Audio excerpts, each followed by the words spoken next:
Iniciando aqui a apresentação do nosso trabalho de conclusão de curso, a gente preparou aqui uma breve apresentação via slides. A ideia dela é basicamente contextualizar o tema, contextualizar de onde surgiu a ideia do tema, quem são os integrantes e o que cada um fez. Eu sou o Cauã, eu fiquei responsável pela parte de produtos e cestas básicas. Eu sou o Gabriel Zacarias Andrade e fiquei responsável pela toda a parte de família e toda a parte de ocorrências. Eu sou Ítalo Pulcino dos Santos, eu fiquei responsável pela integração com o Telegram e a parte do fluxo do cadastro do usuário. Eu sou o Marcos Eduardo, fiquei responsável por todo o esquema de entregas. Eu sou o Felipe de Araújo e eu fiquei responsável pelo fluxo de criação de usuários. Então, e como o pessoal falou, a gente tem vários módulos dentro do sistema, tá? Esse sistema a gente criou, a nossa pesquisa foi feita com base na Pastoral São Francisco de Assis, da cidade de Cravinhos. Um dos membros do grupo já tinha ali uma familiaridade com a pastoral, já conhecia o trabalho que eles fazem. Trabalho ali que é baseado em assistência social, atendimento de famílias, entrega de cestas básicas. E o grupo viu de perto como é difícil esse trabalho que a pastoral fazia, que tudo manual, tudo escrito em caderno. Então a nossa ideia foi pegar todo esse processo que eles fazem manualmente, digitalizar isso, modernizar isso, entregar um sistema completo para eles. E a ideia é falar para eles: nunca mais vocês vão precisar de caderno, nunca mais vai fazer nada manual. Tudo vai ser feito aí pelo nosso sistema, tá? A gente utilizou Laravel e React, basicamente. Ali depois eu vou demonstrar um pouquinho mais as tecnologias.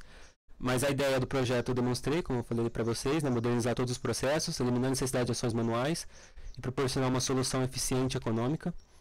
Aqui, ideias principais: a gente facilitou o gerenciamento de estoque, a gente agilizou o processo de entrega, reduziu todo o uso de papel, tá? A gente tem um print ali do dashboard principal ali do sistema, mas ali a gente já fala um pouquinho dos objetivos ali, tudo que a gente fez. Então, o gerenciamento de estoque agora está muito melhor, está controlado, não está, isso aqui está nesse caderno, isso aqui está naquele outro caderno, não, tudo centralizado, tudo facilmente visualizável e rastreável, tá?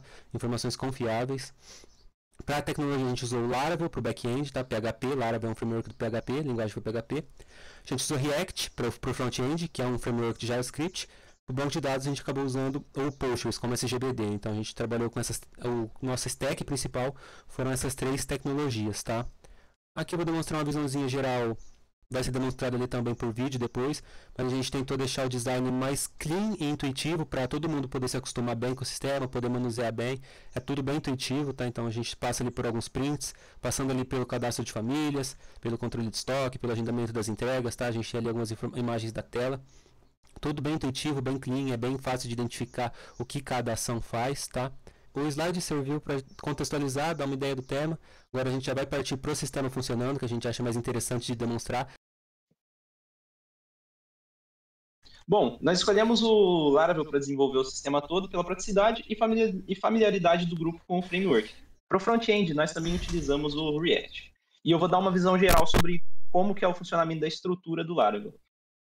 O Laravel ele funciona no padrão MVC, que é o padrão Model View Controller, onde no Model ele representa os dados e a lógica da aplicação, o View, que geralmente são os arquivos que trazem a parte visual do sistema, e o Controller, que faz a integração entre o Model, que busca os dados, e a View, que mostra os dados.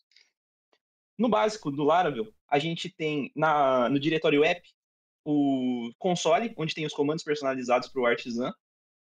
A gente tem as exceptions, que é onde a gente faz o tratamento das exceções. Dentro de HTTP, nós temos controller, que são os controladores da aplicação, middleware, que são os filtros que são processados entre as requisições, que passam depois dos controllers, e os requests, que são as classes que a gente usa para validar os dados. A gente tem também os models, que são os modelos do ORM que o Laravel utiliza, que é o Eloquent. Temos os providers, que registram os serviços e configurações no container. E aí, a gente, da próxima parte importante, tem as configs, que lá armazena todas as configurações da aplicação.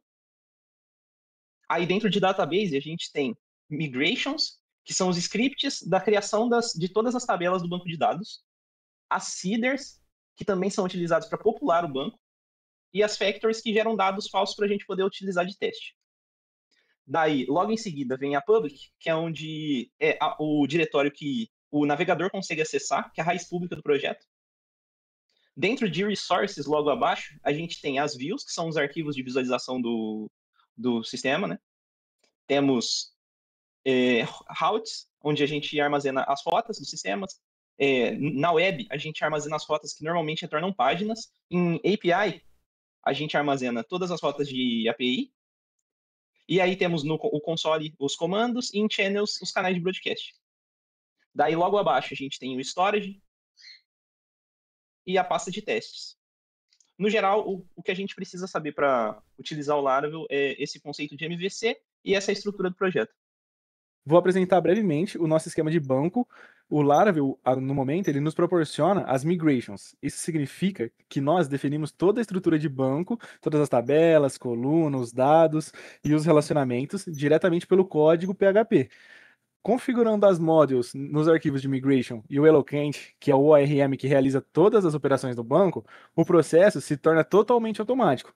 Com um único comando, o PHP Artisan Migration, o Laravel lê todo o nosso código e constrói o banco de dados inteiro do zero, já com todas as relações corretas, como podemos ver aqui no nosso esquema, que o Debeaver nos proporciona só de já ter o banco gerado. Bom, eu vou apresentar um módulo de usuários. Basicamente, ele define quem entra no sistema e o que cada pessoa pode fazer, controlando permissões e mantendo o histórico completo, um log de tudo. O problema que a gente resolveu é bem comum em sistemas no geral, que é garantir que só pessoas autorizadas conseguem acessar e que cada um tem exatamente as permissões necessárias para a sua função. O nosso objetivo foi permitir cadastrar e gerenciar usuários, controlar permissões por perfil, rastrear ações e auditoria. Se necessário, quando necessário, inativar sem perder o histórico utilizando o soft delete. A gente trabalha com dois perfis bem claros, que é o agente e o admin. O agente, ele tem acesso operacional, ele entra no dashboard e gerencia suas próprias entregas. Já o admin, ele tem uma visão completa do sistema, ele gerencia usuários e tudo mais.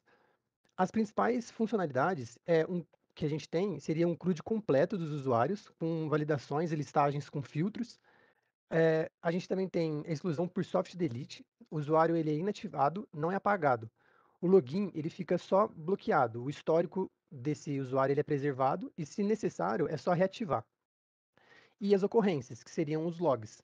A gente registra a criação, edição, mudança de perfil, tudo mais numa página de ocorrências para a gente ter um controle melhor.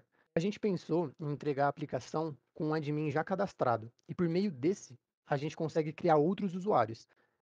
Então a gente iria ali em usuários e teria a possibilidade da gente listar para buscar por nome, e-mail, filtrar se vai ser um agente ou admin, se está ativo, se está inativo, e além de ordenar por nome.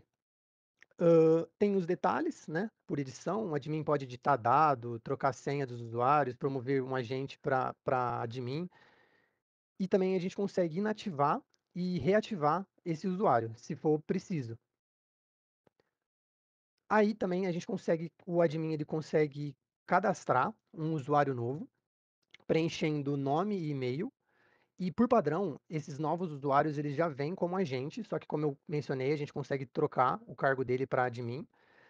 E assim que ele envia o convite, chega no e-mail do usuário para ele conseguir preencher as suas informações.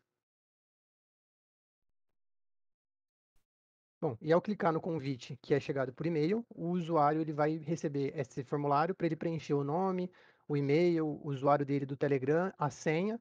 Ela vai ser criptografada, seguindo as boas práticas para poder ser salva no banco. E continuando na parte de cadastro ainda do usuário, a partir do momento que o usuário recebe o e-mail e entra na tela de cadastro, é gerado um token para ele que fica salvo no banco, onde somente aquele usuário daquele e-mail específico consegue se cadastrar. E esse token também expira em 24 horas, então o usuário tem 24 horas para poder efetuar o cadastro do seu usuário específico. E logo após, a gente chega na parte de validação do Telegram, onde a gente usa para poder enviar a mensagem para o agente, para ele receber os dados das informações da entrega que ele irá efetuar. Então, no bot, a gente pede para a pessoa ler o QR Code, entrar no bot e clicar no barra register, que é aonde ele vai enviar uma mensagem para o bot falando que ele quer ser registrado. Daí ele volta na tela de cadastro e clica no botão de confirmar. E assim que o usuário do Telegram é confirmado, ele já consegue fazer login no sistema.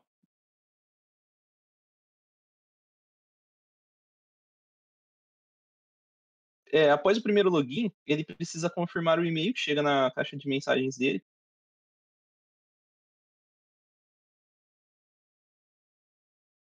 E assim que confirmado, ele já é redirecionado para o dashboard do usuário.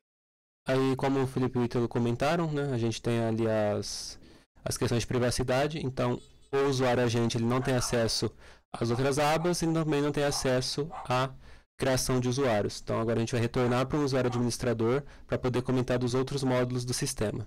Por fim, ao final de tudo, a gente vai explicar o que representa esse dashboard para a aplicação. Então, vou sair e fazer login como um ADM agora, indo para a parte de famílias. Bom, a primeira tela do módulo de famílias corresponde à visualização geral, onde a gente consegue consultar todas as famílias cadastradas no sistema, tanto as inativas quanto as inativas. E essa interface permite para a gente filtrar pelo status ou pelo nome da família. Dentro do Data Table, a gente tem algumas ações, sendo elas a de editar e a de excluir. A exclusão é feita diretamente no Data Table e a edição a gente é enviado para outra tela. Dentro da edição, a gente consegue tanto editar a família como visualizar todos os membros que estão cadastrados para aquela família, todos os endereços, sendo que a gente consegue editar ou cadastrar novas informações para validação, e a aba de ocorrências, que tudo que a gente edita dentro do módulo de famílias, a gente salva dentro de ocorrências para ter o controle do que está acontecendo. E para a criação de família, a gente volta no Data Table e clica no botão acima. Na criação de família, a gente sempre precisa de um nome e de pelo menos um membro e um endereço para poder continuar com a criação dela. Esses são os dois requisitos principais para a criação dela, e dentro da edição a gente consegue adicionar o restante dos membros e dos endereços caso tenha mais de um.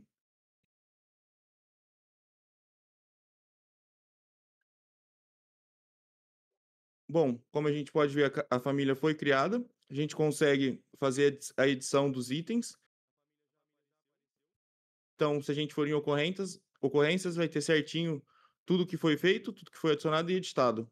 Saindo aqui da seção de família, a gente tem um outro módulo, que é um módulo bem importante para a pastoral, que era um grande problema para fazer o controle manual de tudo isso, que é o estoque de alimentos e produtos que tem dentro dos almoxarifados da igreja. Então, a gente separou esse módulo em duas seções, que são produtos, a entidade produto em si, e a entidade de cesta básica, que é composta por produtos. Foi uma das maiores motivações a fazer o trabalho, esse ponto, porque realmente o controle de estoque era feito de uma forma bem arcaica, baseada em achismos, etc. Então, vindo aqui a gente pode ver, a gente tem esse submenu, que a gente vai tratar sobre os produtos aqui em cima, e aqui embaixo tratar as cestas.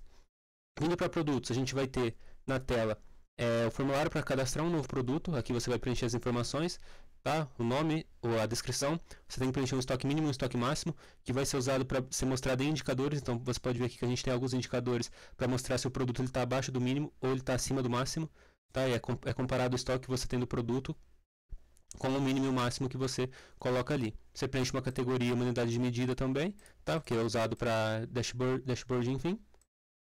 O Data Table você vai ter as informações de quanto você tem desse produto. Saldo disponível a gente trata como que está disponível para ser utilizado. Saldo reservado a gente trata que está alocado em cestas básicas, tá? Você tem filtros, assim como é padronizado em toda a aplicação, tá? Você pode filtrar pelo nome do produto, pelo status, pela categoria, etc.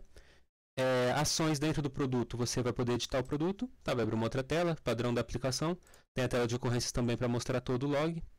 Você vai ter a seção de movimentações, que aqui vai ficar registrado todas as movimentações de estoque do produto, tá? Seja por entrada direta, saída de cesta ou saída por baixo direta, que eu vou demonstrar essas rotinas já. E aqui você inativa o produto, tá? A ideia aqui é que essa informação fique fácil para o usuário, que ele consiga ver quanto ele tem disponível desse produto, quanto ele tem reservado em cestas básicas, o que está abaixo do mínimo e o que está acima do máximo, tá? Aqui você vai ter alguns botões que a gente chama de entrada de estoque baixa direta. A entrada é como é feita a entrada do produto no estoque, então você vai colocar aqui o produto e a quantidade e uma descrição. Então, por exemplo, doação do prefeito, doação da família tal. Você vai dar entrada no estoque aqui, tá? Porque o saldo você não pode mexer manualmente, nem mesmo no administrador. É tudo baseado em movimentações. E a baixa direta, que é você fazer uma baixa no estoque. Porque nem tudo é só saída por cesta básica. Pode ser algum produto estrague, etc. Tem esse formulário aqui também. Você coloca o produto, a quantidade e quanto vai ser baixado do estoque. A outra seção é a seção de cestas, que aqui você vai cadastrar os templates da cesta básica. A gente pensou em diferentes templates, tá? Então você cadastra um molde de cesta, quais itens compõem essa cesta. Então, por exemplo, a gente tem aqui a cesta família, a gente vê que ela é composta pelo açúcar, arroz, feijão, etc. Também tem as opções de edição, padrão da aplicação, inativação. E aqui você vai ter a opção de montar e desmontar a cesta. O que seria isso? Quando você monta uma cesta, é quando você reserva o produto, é incrementada a quantidade ali na coluna cestas montadas, tá? E essa coluna cestas montadas vai ser usada lá na entrega, porque quando for concluída a entrega, a aplicação vai bater aqui nessa parte do banco de dados, vai fazer uma validação. Ó, eu tenho uma cesta montada? Tenho. Então vou entregar. No momento de entregar, vai diminuir essa quantidade de cesta montada. Claro, no momento de montar a cesta, a gente tem validações. Então, por exemplo, aqui, vai abrir esse modalzinho aqui, você vai ver quais são os produtos que compõem a cesta também, para ficar fácil para o usuário. Tá? Você vai ver quanto tem disponível e quanto você está usando. Então, conforme eu for aumentando aqui a quantidade de cestas, vai aumentar a quantidade usada. E também, né, a gente pode ver aqui que tem as validações. Então, por exemplo, eu estou tentando montar 3 cestas básicas aqui. Eu não tenho saldo para isso, então a aplicação não vai deixar. Então, eu posso montar uma cesta. Então, eu posso montar, a quantidade de cestas montadas aqui incrementou de 3 para 4. E no momento que a entrega for concluída, vai ser decrementada essa quantidade, porque a cesta saiu da posse da igreja e foi para a posse da família. Temos aqui também os filtros, posso procurar pelo template de cesta e seus status. Aqui na edição, a gente pode editar quais itens compõem a cesta, a gente pode mudar a quantidade de cada item. Enfim, é dessa forma que a gente pensou o controle de cestas. Então, tudo isso aqui vai ser usado depois lá na seção de entregas. E por fim, agora, pessoal, o Marcos vai falar um pouco sobre a parte de entrega. Como o Cauã já apresentou, eu vou falar um pouco do módulo de entrega e nele a gente vai definir como que vai funcionar, qual família que vai receber, quem que vai estar sendo o responsável pela entrega, qual que é o agente, e vai conseguir controlar qual cesta será enviada, e tudo isso a gente tem todo o processo, todo o ciclo de vida da doação, né? Desde o controle da montagem da cesta ali, criação da família, até aqui para chegar na parte de entrega e tá tudo isso pronto. No detalhe da entrega, a gente vai colocar a data, vai selecionar uma hora ali estimada que vai ser feita essa entrega e vai selecionar o tipo de cesta. Como o Cauã bem falou, a gente tem algumas cestas pré-montadas para poder facilitar nesse momento, né? Logo no final, a gente vai ter uma opção, né? A gente vai ter o botãozinho para poder estar confirmando a criação do agendamento. Então, quando a gente clica em agendar e enviar, ele chama aquela API do Telegram que a gente já estava trabalhando para poder estar fazendo o envio dessa mensagem para poder avisar o agente referente à entrega. Beleza? A mensagem aí de demonstração. Por fim, a gente tem o nosso data table, como ele segue o padrão de todo o projeto, com algumas informações básicas de família, cesta, data, o mais importante, o status, dentre outros, né? Quando a gente tem no data table uma cesta pendente, a gente pode ir na opção de editar ela. Vai abrir a nossa tela de detalhes, onde a gente vai conseguir visualizar as informações. A gente tem a opção de visualizar a cesta, o log de edição, o mesmo padrão das outras telas de detalhes. Nas informações, eu consigo estar fazendo a alteração do status, que quando eu faço essa alteração marcando como concluída, ele gera aquela movimentação de estoque. O que acontece? Ele desmonta uma cesta, ele deduz uma cesta da minha quantidade de cesta montada, e também eu pego aqueles produtos reservados e removo ele do meu estoque. Então, ele passa do reservado a não existir. E demonstrando isso que o Marcos falou, a gente vai pegar aqui, por exemplo, uma movimentação. Perceba que aqui a movimentação que a gente acabou de fazer, a entrega da cesta básica para a família Lopes, aqui já foi feita a saída de uma quantidade de arroz. E por fim, a gente queria demonstrar um pouco também o dashboard, né, que é a síntese de tudo que a gente falou. Exatamente. O dashboard do sistema apresenta um resumo completo das informações principais que a gente tem. Então, logo na tela inicial, todos os colaboradores podem visualizar quantas famílias estão cadastradas, quantas estão ativas ou inativas e quantas foram criadas dentro do mês. Também é possível acompanhar o total de pessoas, produto em estoque, itens em nível crítico e cestas básicas montadas ou distribuídas. Além disso tudo, a gente também consegue ver gráficos mostrando o histórico das movimentações de estoques e uma lista com as movimentações mais recentes, com detalhes do produto, responsável e tipo de operação. Essa visão geral facilita o monitoramento das ações e ajuda na tomada de decisão de forma rápida e eficiente. Então, com base em tudo isso que foi demonstrado, desde o dashboard, cadastro de famílias, de produto, de cesta básica, o recebimento da mensagem no Telegram, tudo isso sintetiza o que foi pedido pela Pastoral São Francisco de Assis, né, por meio das reuniões, levantamento de requisitos. A gente conseguiu atender todos os objetivos que foram propostos para a gente, né, seja por elaboração nossa, seja por sugestão deles, a gente conseguiu concluir esses objetivos e finalizamos assim o nosso trabalho de conclusão de curso. O sistema já está entregue, já é possível de ser utilizado pelos voluntários, e minimizando muito toda a ação manual, todo o controle em papel, tudo isso foi praticamente eliminado com base no nosso projeto, que conseguiu concluir principalmente a grande ideia dele, que é mostrar como a tecnologia pode ser positiva, né, até para setores como esses, que usam coisas arcaicas, né, anotações arcaicas, são um pouco mais resistentes a mudanças, né, processos de digitalização. A gente queria comprovar isso, como a tecnologia pode ser benéfica e positiva para qualquer entidade, qualquer empresa, enfim. Então, basicamente, essa era a nossa ideia e a gente conseguiu atingir tudo que foi proposto para nós.